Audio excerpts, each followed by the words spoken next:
Hey guys, எல்லாரும் எப்படி இருக்கீங்க? நான் ரொம்ப சூப்பரா இருக்கிறேன். இன்னைக்கு வந்து ஃப்ரைடே. இன்னைக்கு வெள்ளிக்கிழமை அப்படிங்கிறதுனால நம்ம ஊர்ல லீவு. ஆனா நமக்கு வந்து டியூட்டி போட்டாங்க.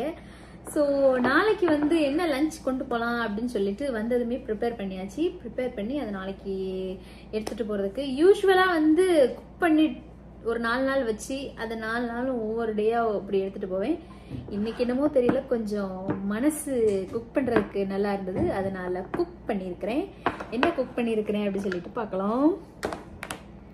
லோக் தோசை. ஆக்சுவலா தோசையை வந்து குக் பண்ணி எடுத்துட்டு போவீங்களா? தோசையோட சூடா சாப்பிட்டாதான் நல்லா இருக்கும். பட் வேற வழி தெரியல. ஆத்தா இப்படி பண்ணிதான் எடுத்துட்டு போக வேண்டிய நிலைமை. நமக்கு யாரும் சூடா பண்ணி தரமாட்டாள், அதனால நாமளே பண்ணி எடுத்துட்டு போறது. அதுக்கப்புறமா ஒரு முட்டை, பாயில்டு எக். இந்த தோசை கலர் ஏன் இப்படி கலர்ல இருக்கு அப்படின்னு சொல்லிட்டு நீங்க நினைக்கலாம். இது அப்படிதான் இருக்குது, என்ன பண்றது. இது வந்து நான் வீட்டுல இருந்து எடுத்துட்டு வந்த மாவுல சுட்டது. அதுல வந்து உளுந்தோட தோலை நீக்காம அப்படியே அரைச்சாச்சு. தட்ஸ் வை அந்த கலர் அப்படி இருக்குது. அதுக்கப்புறமா இது வந்து கீரை கூட்டு மாதிரி, அதுக்கு சைட் டிஷ்ஷா நான் வந்து பண்ணியிருக்கிறேன். சூப்பரா இருக்கும். இது வந்து ஆக்சுவலா எங்க அம்மாவோட ரெசிபி. இது எங்க வீட்டுல முன்னாடிலாம் கீரை, முருங்கைக்கீரை, அப்புறமா அரைக்கீரை, கரிசலாங்கண்ணி கீரை, அப்படி நிறைய எங்க வீட்டுல உண்டு. நம்ம வயல்ல கூட இப்போ உண்டு. ஸோ அப்போ வந்து நாங்கள் ஈஸியாக ஒரு டக்குன்னு ஒரு 5 to 10 மினிட்ஸில் இந்த கீரை ரெசிபி வந்து பண்ணிடலாம். ஸோ இதுதான் என்னோட ஃபுட்டு.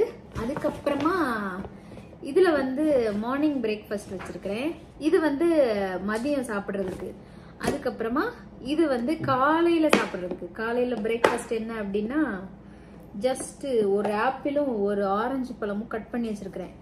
இது போயிட்டு சாப்பிடுவேன். ஸோ ஃபைபர், கார்போஹைட்ரேட், புரோட்டீன் எல்லாமே நம்மளோட ஃபுட்டில் இன்க்ளூட் ஆயிடுச்சு. ஓகே, இப்போ ஏன் வந்து இந்த வீடியோ அப்படின்னா, என்னன்னு தெரியல, கொஞ்சம் போர் அடிக்குது. அதனால எங்கள் ரூமில் வந்து இப்போ நானும் சேச்சியும் தான் இருக்கோம். ஸோ சேச்சி வந்து இப்போ வந்து இந்த சாஃப்ட் ட்ரிங்க்ஸ்லாம் குடிக்கிறது இல்லை, நானும் குடிக்கிறது இல்லை. பொதுவாகவே நான் குடிக்க மாட்டேன்.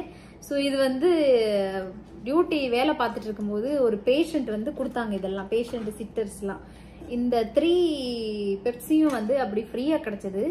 இதை வந்து எங்கள் ரூம்லேயே ஒரு 2 வாரத்துக்கு மேலே அப்படியே இருக்குது. ஸோ இது நாங்கள் இதை யாருக்கு பிடிக்குதோ அவங்களுக்கு கொடுப்போம் அப்படின்னு சொல்லிட்டு பிளான் பண்ணி இப்போ வந்து கீழே போகலான் இருக்கோம். நாங்கள் வந்து 2nd ஃப்ளோரில் இருக்கோம். கீழே வந்து கிரவுண்ட் ஃப்ளோருக்கு போயிட்டு சும்மா யாரையாவது பார்த்து நல்லா இருக்கீங்களான்னு கேட்டா, திருப்பி அவங்க நல்லா இருக்கீங்களான்னு கேட்டால் இதை கொடுக்கலான்னு ஒரு பிளான் பண்ணிட்டு போகிறோம். ஜஸ்ட் ஒரு ஃபன்னுக்காக தான். இது யாருக்காவது கொடுக்கணும், அவ்வளோதான் மேட்ரு. ஸோ அதுக்காக இப்போ கீழே போகலாம். ஸோ இப்போ சமைச்ச சாப்பாடை வந்து ஃப்ரிட்ஜில் வச்சிடலாம். ஏன் அப்படின்னா வெளியில் வச்சா கெட்டு போயிடும். அதனால ஃப்ரிட்ஜுக்குள்ளே கட்டாயம் வச்சிருந்தோம். ஸோ ஃப்ரிட்ஜுக்குள்ளே வச்சாச்சு.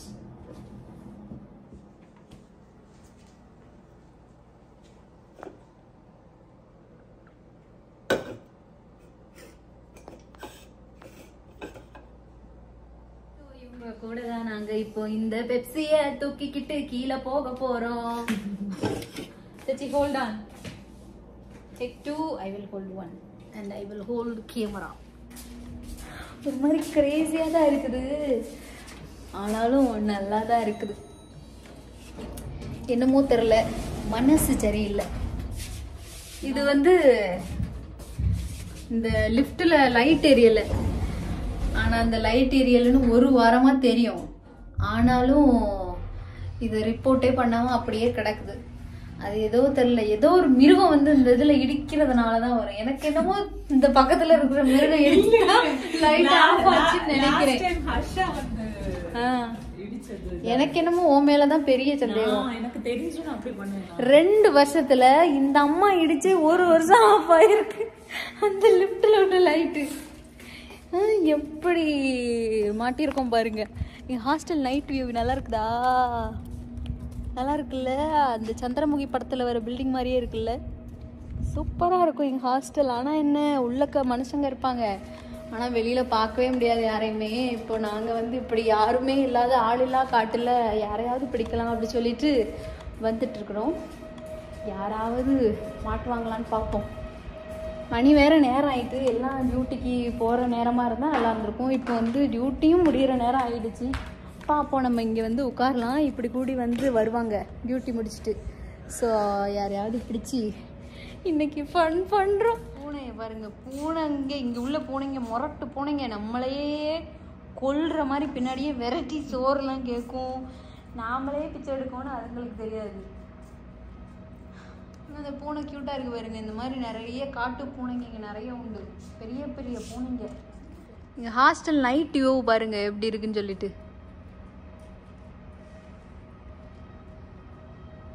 இரவு நேரத்தில் கூட ஒரு அழகாக தான் இருக்குது. மேலே நிலா, கீழே சுமிதா, இங்கேனா ஒரே நல்லா இருக்குப்பா.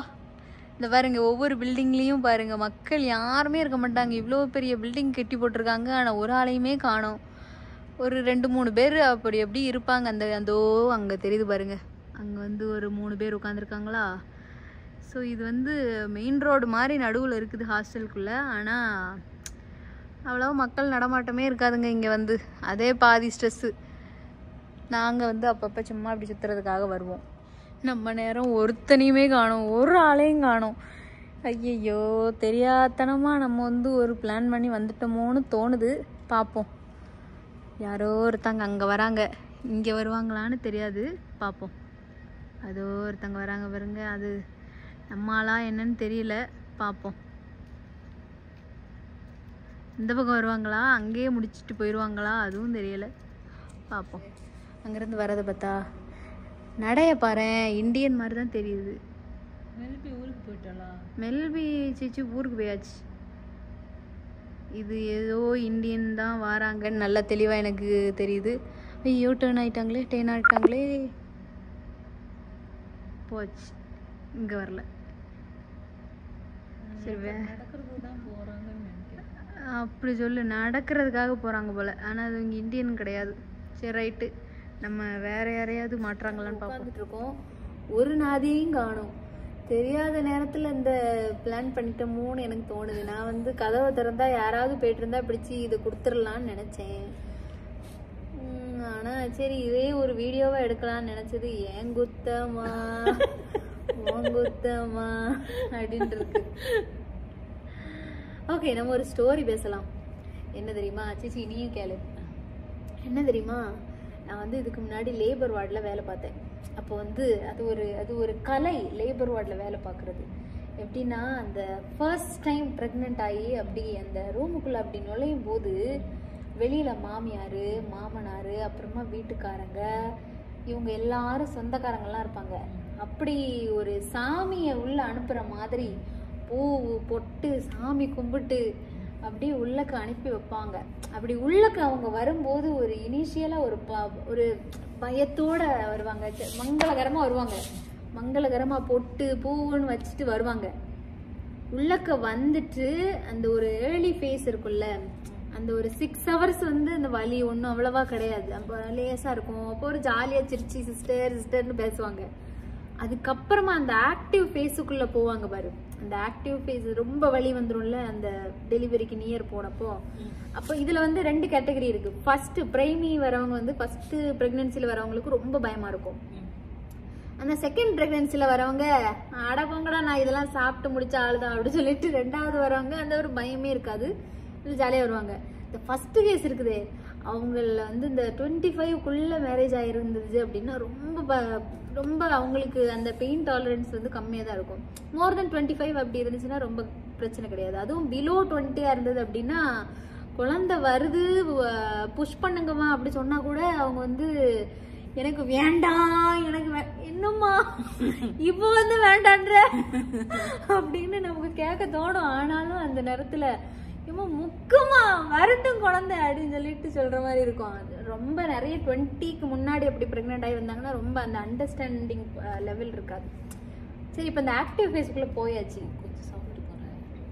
ஓகே, இப்போ இந்த ஆக்டிவ் ஃபேஸுக்குள்ள போனதுக்கு அப்புறமா என்ன நடக்கும்னா, ஒரு நிமிஷத்துக்கு ஒருக்க அந்த பெயின் வந்துட்டே இருக்கும். அப்படித்தானே? ஒரு நிமிஷத்துக்கு ஒருக்க ஒரு 60 seconds இல்லைன்னா 90 secondsக்கு ஒருக்க அந்த பெயின் வரும்போது ஒவ்வொரு டைமும் சிஸ்டர்னு கூடுவாங்க. அதுவுமே நம்ம இந்த ஆக்டிவ் ஃபேஸில் இருக்கும்போது 3 பேஷண்ட்டுக்கு ஒரு நர்ஸை போடுவாங்க. அப்போ அந்த நடுவில் இந்த நர்ஸம்மா உட்காந்துருக்கும். இந்த பக்கம் இடது பக்கம் ஒன்று, இந்த பக்கம் வலது பக்கம் ஒன்று, நேராக ஒன்று. அப்போ இந்த பேஷண்ட்டுக்கு வலி அந்த செகண்ட் முடிஞ்சிருக்கும். அடுத்து 20 செகண்ட்ஸில் அடுத்த பேஷண்ட்டுக்கு வரும். அடுத்து 20 செகண்ட்ஸில் இந்த பேஷண்ட்டுக்கு வரும். அப்போ இந்த 20 செகண்ட்ஸில் ஓகே, நம்ம இந்த ஸ்டோரி வந்து ஸ்டாப் பண்ணிக்கலாம். Hi sister, how are you? So இந்த 20 செகண்ட்ஸில் நம்ம வந்து இந்த பெயின் முடிஞ்சிருமா, அதுக்கப்புறமா இந்த பேஷண்ட்டு சிஸ்டர் அப்படி கூப்பிடுவாங்க. நம்ம ஒன்று என்னம்மா அப்படி கூப்பிடுவோம். அப்புறம் அடுத்து இன்னொரு 20 செகண்ட்ஸில் அந்த பேஷண்ட்டுக்கு பெயின் வருமா. ஆக்சுவலாக ஒரு பேஷண்ட்டுன்ற ஒரு சிஸ்டர் வந்தாங்க, ஹவ் ஆர் யூ அப்படின்லாம் கேட்டால் ஹாய் மட்டும் தான் சொன்னாங்க. ஓகே பார்ப்போம், இனியொரு சிஸ்டர் யாராவது வந்தாங்க அப்படின்னா ஹவ் ஆர் யூ சொல்கிறாங்களான்னு கேட்போம். Okay, she mister Pepsi. சரி, நெக்ஸ்ட் ஸ்டோரிக்கு வரலாம். அடுத்து அந்த 20 செகண்ட்ஸில் இன்னொரு பேஷண்ட்டு, இந்த 20 செகண்ட்ஸ் முடிஞ்சிருக்கும். அடுத்து இன்னொரு பேஷண்ட்டு சிஸ்டர் அப்படிம்பாங்க. நான் உடனே சொல்லுங்கம்மா அப்படிமா. அடுத்த செகண்ட் 20 இன்னொரு தேர்ட் பேஷண்ட்டுக்கு பெயின் வந்துடும். அந்த பேஷண்ட்டும் என்னம்மா அப்படிம்பா. சரி சொல்லுங்க சிஸ்டர் அப்படிம்பாங்க. உடனே அவங்க யாருமே கூப்பிட மாட்டாங்க சிஸ்டர். அப்ப நம்மளும் என்னம்மா கண்டென்ட்டே இருக்காது அவங்ககிட்ட, ஆனா சிஸ்டர் அப்படிம்பாங்க. நம்ம அந்த அவங்களுக்கு லேபர் பெயின்ல அவங்க சிஸ்டர் கூடுவாங்க. நம்மளும் ஒரு லேபர் பெயின், ஒரு மினி லேபர் பெயின் நமக்கும் வரும். அவங்கள மாதிரி நம்மளும் கூப்பிட்டுட்டே இருப்போம். சொல்லுங்கம்மா, இங்க சொல்லுங்கம்மா அப்படி சொல்லிட்டே இருக்கும்போது ஒருத்தங்களுக்கு அந்த புஷ் பண்ற லெவல் வந்துடும். அதுக்கப்புறமா அதை அந்த பிரசவ அறைக்கு கூட்டிட்டு போயாவும், அந்த டெலிவரி ரூம்னு தனியா இருக்கும், அங்க கூட்டிட்டு போய் இங்க வந்து ஹஸ்பண்ட்ஸ் எல்லாம் முன்னாடிலாம் விடுறதே கிடையாது. இப்போ வந்து ஹஸ்பண்ட்ஸ் வந்து அப்பப்போ அலோவ் பண்ணுவாங்க. அலோவ் பண்ணி ஒரு எமோஷனல் சப்போர்ட் அப்படிலாம் விடுவாங்க. ஆனால் டெலிவரி ரூமில் நான் ஒர்க் பண்ண ஹாஸ்பிட்டலில் அலோவ் பண்ண மாட்டாங்க. ரொம்ப ரெஸ்ட்ரிக்ட் பண்ணி கேட்டால் மட்டும்தான் அலோவ் பண்ணுவாங்க. ஸோ அந்த மாதிரி சரி, டெலிவரி ரூமுக்கு போயாச்சு. டெலிவரி ரூமுக்கு போனதும் அவங்களுக்கு வந்து எப்படி இருக்கும்னா ஃபீலிங் வந்து அவ்வளோதான், நம்ம வந்துட்டோம், இனி கொஞ்சம் தான் முடிஞ்சிடும் அப்படின்னு சொல்லிட்டு அந்த வெறி வந்துடும். அதுக்கு முன்னாடி வந்து எதுவும் முடியல, வலி ரொம்ப வலிக்குது அப்படின்னு இருப்பாங்க. அப்போ நான் அந்த டெலிவரி ரூமுக்கு போனதும் அப்பாடா குழந்தை இன்னும் கொஞ்ச நேரத்தில் வந்துடும் அப்படிங்கிற ஒரு ஹாப்பினஸ் இருக்கும். அப்புறம் இப்படி புஷ்ன்னு சொல்லி அப்புறம் அதில் வந்து 2 நர்ஸ் இருப்பாங்க. ஒருத்தங்க வந்து பேபி ரிசீவ் பண்ணாங்க, ஒருத்தங்க வந்து டாக்டருக்கு அசிஸ்ட் பண்ணாங்க. அப்போ அந்த பேபி ரிசீவ் பண்ணுற நர்ஸுக்கு தான் வந்து நிறைய குட் திங்ஸை பார்க்க முடியும். அந்த டெலிவரி பண்ணுற நர்ஸ் வந்து அவங்க வந்து அந்த டெலிவரி பேஷண்ட்டோட தான் கடைசி வரைக்கும் இருக்க முடியும். ஆனால் அந்த பேபி ரிசீவிங் பண்ணுற நர்ஸ் தான் வந்து அந்த குழந்தைய ஃபஸ்ட்டு வாங்கி அந்த குழந்தைய ஃபஸ்ட்டு ஃபேஸை பார்க்குறது அந்த ஃபஸ்ட்டு டெலிவரி பேபி ரிசீவ் பண்ணுற சிஸ்டர் தான். அவங்க தான் வந்து அந்த ஒரு டெலிவரி ரூமில் ஒரு கிளாக் இருக்கும். அந்த கிளாக்ல அவங்க அங்கே டாக்டர் இருப்பாங்க, வேற நர்ஸ் இருப்பாங்க, ஹெல்பிங் நர்ஸுங்க இருப்பாங்க, சர்க்குலேட்டிங் நர்ஸ் இருப்பாங்க, சைல்டு ரிசீவ் பண்ணுற நர்ஸ், பார்க்குற டைம் வேற யார் எந்த டைமிங் பார்த்துருந்தாலும் அந்த டைமிங்கை அக்செப்டே கிடையாது. அந்த பேபி ரிசீவ் பண்ணுற சிஸ்டர் எந்த டைமிங்கை பார்த்து இந்த டைமுக்கு தான் குழந்தை பிறந்துச்சு அப்படி சொல்கிறாங்களோ அந்த டைம் தான் அவங்களுக்கு மட்டும்தான் அந்த ரைட்ஸு அந்த இதில். அப்போ வந்து நான் இப்போ வந்து பேபி ரிசீவ் பண்ணுறேன் அப்படின்னா நான் தான் அந்த டைமை வந்து கரெக்டாக குழந்தை பிறக்கும் போது அந்த டைமை நான் பார்ப்பேன். அப்போ அது எனக்கு மட்டும் தான் தெரியும். ஃபஸ்ட்டு இந்த உலகத்தில் எனக்கு மட்டும்தான் அந்த குழந்தை பிறக்கிற டைமிங் எனக்கு மட்டும் தெரியும்.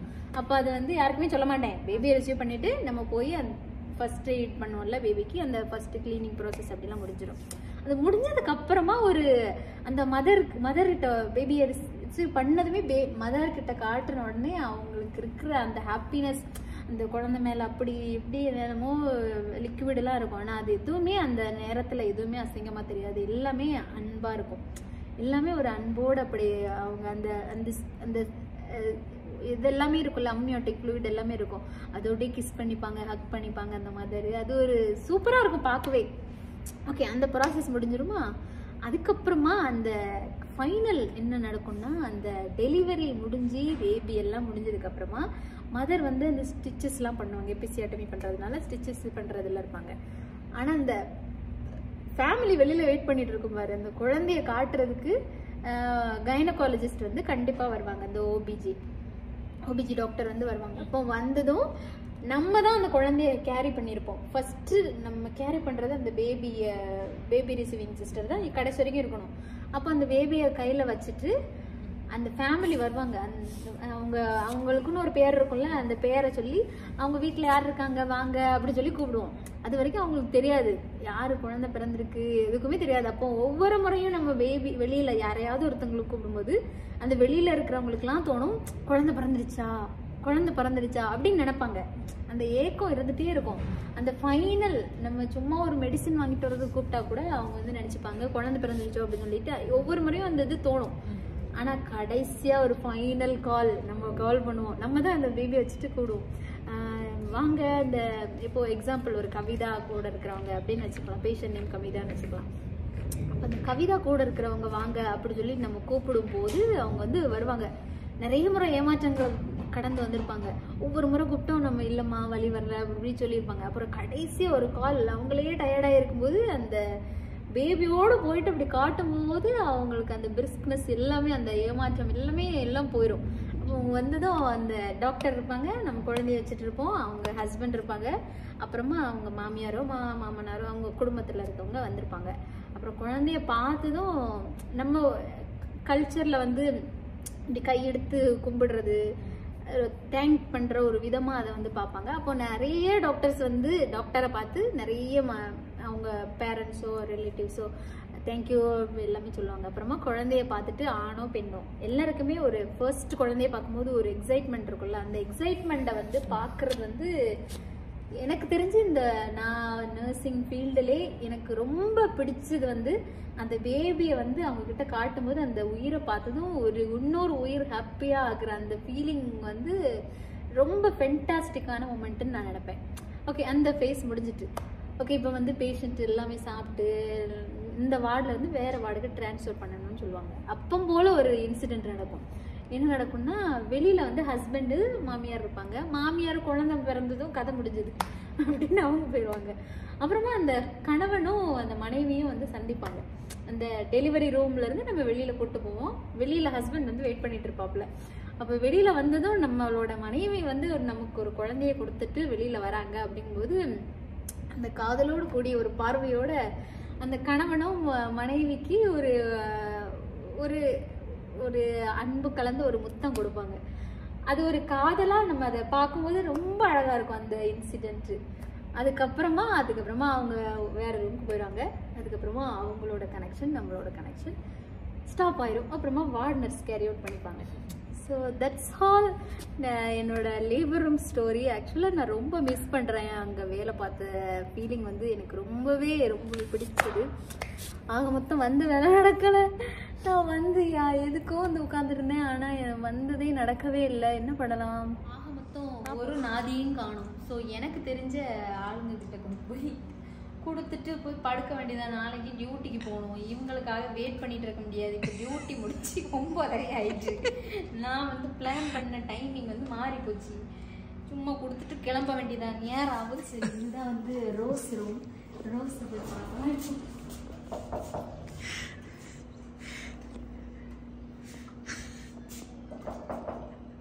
இதே மூக்கிற வேற ரூமுக்கு போயிடாம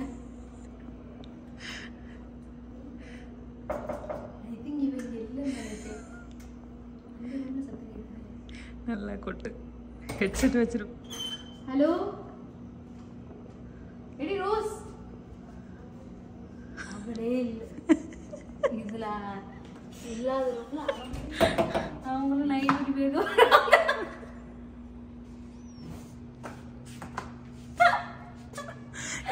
முடியல, சிரிப்பு சிரிப்பா வரும். Hello, how are you? நல்லா இருக்கீங்களா? என்ன வீடியோ எடுத்துட்டு இருக்காவா? நீங்க என்ன பண்ணிட்டு இருக்கீங்க? Happy birthday. ஹாப்பி பர்த்டேவா? நான் அக்கா எப்படி இருக்கிற? ஹாப்பி பர்த்டேவா? யாருக்கு ஹாப்பி பர்த்டே? எனக்கு சும்மா ஹாப்பி பர்த்டே. உனக்கும் ஒரு நாள் வரும், எனக்கும் ஒரு நாள் வரும். Happy birthday. சோ வந்த வேலை முடிஞ்சிச்சு. நான் இப்போ போய் படுத்துட்டோம். ஆமா, இவங்கள தேடி தேடி அவங்கள பிடிக்க முன்னாடி ஈஸிவே தேடிக்கலான்னு ஈஸியா போய் முடிச்சுட்டு வந்தாச்சு. இனிமே என்னுடைய சொர்க்க லோகத்துல போய் படுத்து உறங்குவதுதான் என் வேலை. Good night. கொஞ்ச நேரம் கழிச்சுதான் நான் அவளை விடுவேன். டடா.